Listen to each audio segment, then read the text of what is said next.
இது வாழைக்காய் 65 இந்த மாதிரி செஞ்சு பாருங்களேன். செம்ம சூப்பராக இருக்கும். வாழைக்காய் எடுத்துகிட்டு தோல் சீவி நல்லா வாஷ் பண்ணிவிட்டு ஸ்கொயராக கட் பண்ணிக்கலாங்க. இது கூட கொஞ்சம் மஞ்சத்தூள், 1 டேபிள் ஸ்பூன் மிளகாத்தூள், 1 டேபிள் ஸ்பூன் குழம்பு மிளகாத்தூள், 1 table spoon fish fry masala.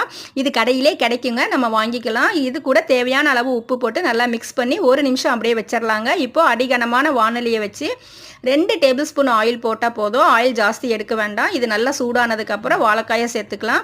சேர்த்துட்டு லோ ஃப்ளேமில் நல்லா ஃப்ரை பண்ணி ஒரு 5 நிமிஷம் விட்டுருங்க.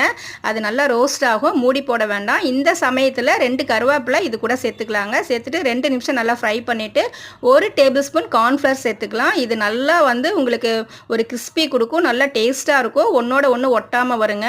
இது நல்லா ஃப்ரை பண்ணிவிட்டு ஒரு 2 நிமிஷம் விட்டுருங்க. இது சாம்பாருக்கு, உங்களுக்கு காரக்குழம்பு, சாம்பார் சாதம், தயிர் சாதம் எல்லாத்துக்கும் நல்லா இருக்குங்க. செஞ்சு பார்த்துட்டு சொல்லுங்கள்.